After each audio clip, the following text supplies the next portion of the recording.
He is the CEO of Babylon Bee, the satirical website, social media provider. He is Seth Dillon, and he joins us now here on the Will Cain Show. What's up, Seth? Not much, Will. What's up with you? I've seen that you've been all over this Google Gemini AI image generator this morning. It's pretty stunning, and it's sad for you, Seth. It is sad for the Babylon Bee because you're getting run out of your marketplace of satire by, well, reality. I don't know where you go from here. But let's just show the audience just one or two examples of what has come up in the past 24 hours after they've published their Gemini AI bot. And here is an image of a request to show Vikings. Vikings, of course, from Scandinavia, Norway, Sweden, Denmark. And Google comes back with images of women and men of color, various ethnicities, but certainly not Scandinavian. I think we have another example we can show the audience. This is an image requesting medieval King of England. And you can see, again, it is a black woman, perhaps a Middle Eastern man. There is a white man, which you would have a 10 out of 10 chance of that being the actual King of England in the Middle Ages. And then here's the founding fathers, Seth. It is reminiscent of a 1980s Benetton ad. It's people of every stripe and color, not what was actually present in history, Seth. What do we do with Gemini? They're projecting the image that they want, how they want to view the world, how they want the world to be, rather than allowing it to just be what it is. Even in the past, when you're asking to call up images of the past, it's not like you're just developing a hypothetical scenario and they're saying, well, we're going to impose, diversity and inclusion into this hypothetical scenario. You're asking it to recreate something from the past that already happened a certain way, and it won't accurately do it. And this is really the way that they prefer to see even history, which is really astonishing to me. Honestly, though, I find this a lot less concerning, the AI generation of images or whatever, a lot less concerning than the way that they're trying to push, DEI at airlines and things like that. I think there's even more of a safety issue there. But it is absurd. Like you said, it's hard to satirize this. This is exactly the way that you would have it play out if you were doing like a South Park episode about AI and how woke it is. These are the types of results that they would put into their satire of this situation. So it is pretty insane. It's funny, but it's also perhaps equally as disconcerting. Trey Parker and Matt Stone weren't comedians, as it turns out. They were Nostradamus. I mean, yeah. South Park has become a predictor of society like a decade down the road. As have you guys, by the way, at the Babylon Bee. I mean, really think it is difficult. Your only weapon in success, Seth, is speed. Like, you're just going to have to beat them, but your timeline has really tightened. Like, in order for you to mock the direction of reality, I think you're down to about 48 hours. Like, you publish something and it might be real in 2 days. We've had a couple of examples of times where we wrote a story and it came true later that day. It was actually back when the Abraham Accords were being signed. We had made a joke about how CNN would focus on COVID protocols and whether Trump was following the COVID protocols. And the headline that actually came out on CNN a mere 2 hours after we published a joke about that basically mimicked the headline. It was as if they copied our own headline. And that was literally 2 hours after we published that joke. So it does sometimes happen in the same day, but usually we're at least a couple of days ahead of reality when we're making these jokes. But yeah, I mean, the Google AI thing is crazy. To me, and they've come out and apologized about this. And it's like, wait a minute. It's weird that you're apologizing because this is exactly the way that you wanted it to be. You're apologizing for how woke a platform that you designed to be woke is. Why are you apologizing for it? They should own it. They should be proud of it. They should say, look, this is the way that we view the world, and this is how we want it to be. And what's wrong with you bigots, for not thinking it's great? Yeah, and many people have pointed out it's actually hard to get Gemini to generate an image of a white man. Like, what is the prompt I have to put in to get it to generate an image of a white man? But you and several others have dove into, to your point, this isn't a mistake. That's how they're playing it off today. Oh, we're going to go in and we're going to make some corrections. But you've looked at the guy. I think you in particular were focused on the guy who's behind the project. And if you see his Twitter feed or his thought process, this is an absolute recommendation, not a mistake. It's purposeful in this this revisionist history, this revisionist reality. It's a worldview. They're bringing their worldview to their work. And if you have a really healthy worldview that appreciates truth and beauty and goodness and whatever, then that will come through in your work. And if you have a really distorted and defiled and degraded and twisted worldview, then that's going to come through in your work. And that's what's happening here. One of the funnier examples I saw was they've programmed this thing to be so focused on including people of color into these images that it generates, that if you prompt it and ask it to give you a picture of somebody getting arrested, it almost invariably gives you pictures of people of color getting arrested, which is what the opposite of what they would actually want. So it's even backfiring on them in some cases. You would think that would give you an image of a white man with their, projection of how they want the world to be. You said a minute ago that you find this less threatening than sort of the DEI regime that's made its way into corporate bureaucracy and essential services like airlines. And I think that ultimately you're right, but I wouldn't want to be too cavalier about the dismissal of something like Gemini. See, what saves us, I think, Seth, is the fact that right now AI is not monopolized. You can go to any different AI function and it's being programmed with a different worldview. Of course, the risk is intellectual capture, meaning like all the same people that go into AI have all the same worldview. But Elon Musk has, Grok? And that's going to have a different worldview right now. But the risk to me is the price of that worldview becoming dominant in artificial intelligence is a absolute rewrite, not just rewrite of history, but understanding of current reality. And that's what we see with censorship. And if people don't understand reality and their place in history, then they have no idea to how to move forward in the future. Like we can't negotiate relationships. We can't make forward-thinking decisions. We are literally the definition of ignorance if we don't understand history and reality. Yeah. I mean, you have that problem already with the search engines. If you go to Google and you type in, can men get pregnant? The answer you get is from health. The top result is healthline.com saying, yes, men can get pregnant. Google already has that problem.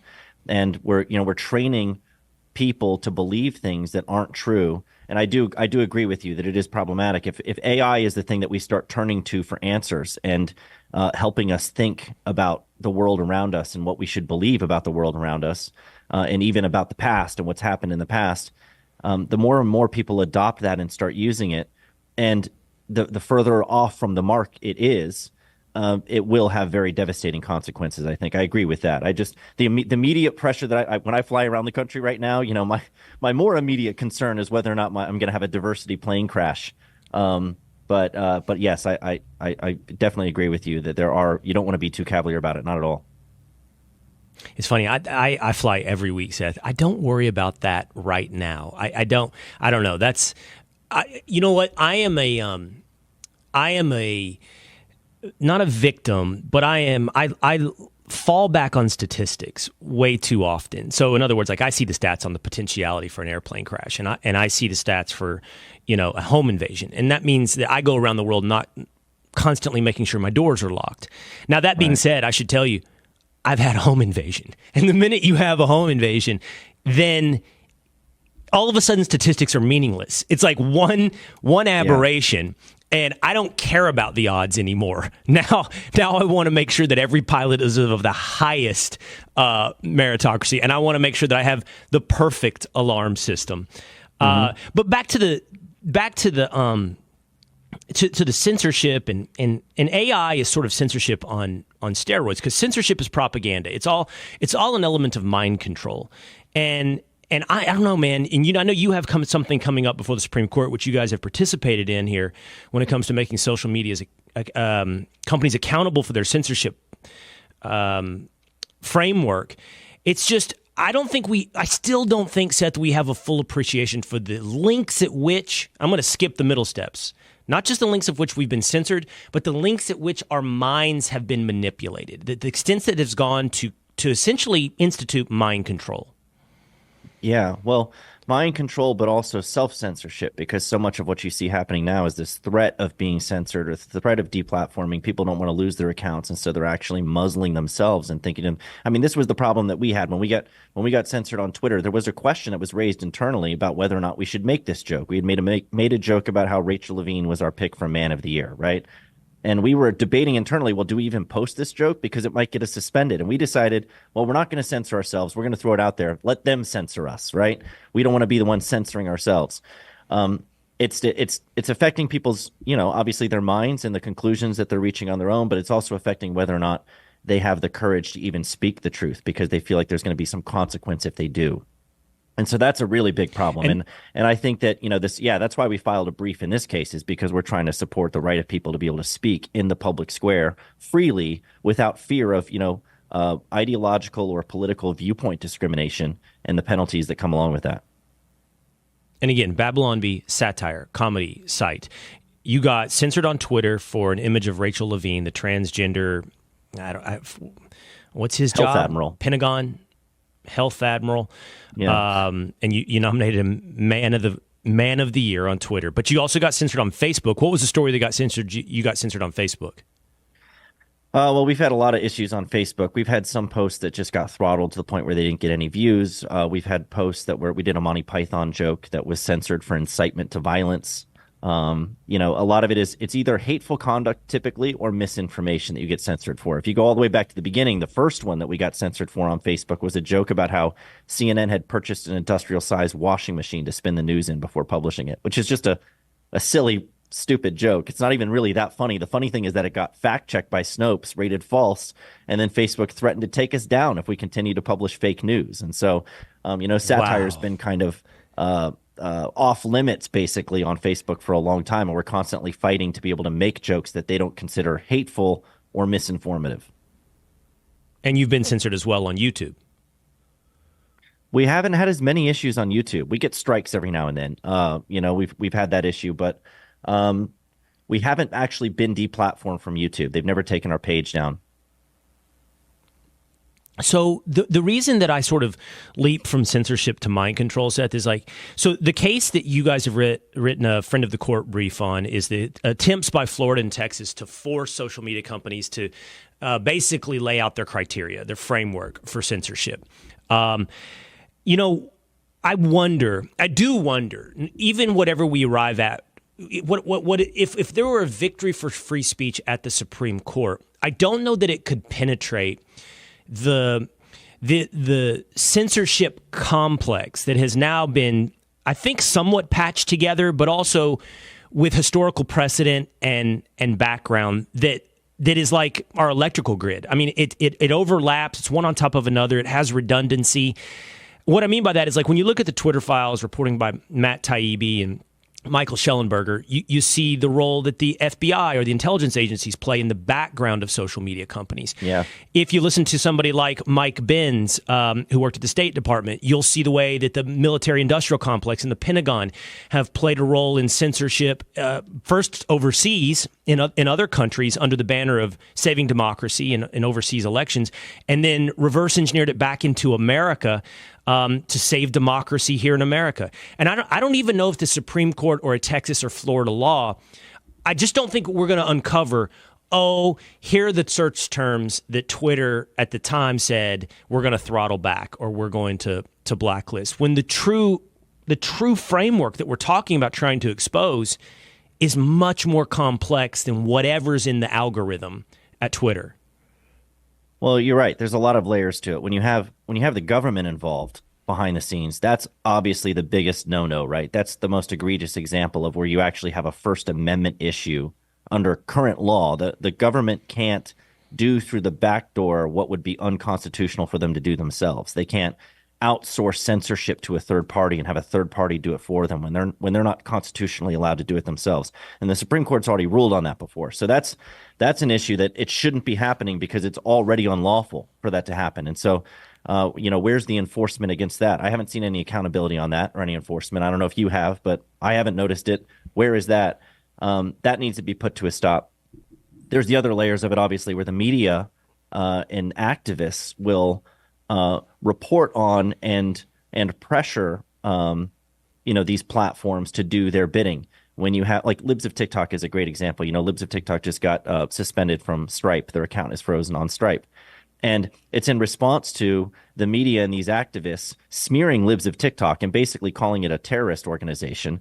And then, the tech companies turn around and say, oh, well, if they're a terrorist organization, well, then we don't want to host them. We don't want anything to do with them. And so the censorship and deplatforming is in response to the misreporting, the lies, and the misrepresentations of anybody who's, right of center in any of their viewpoints. They're considered hateful and dangerous and harmful. And so the media and the activists are playing a role in getting these tech companies to go along with this and engage in the censorship. Plus, the tech companies are perfectly happy to do it themselves because they agree with these activists in the media. They're like, yeah, well, this is great. Let's shut them up. It's harmful speech. It shouldn't be allowed.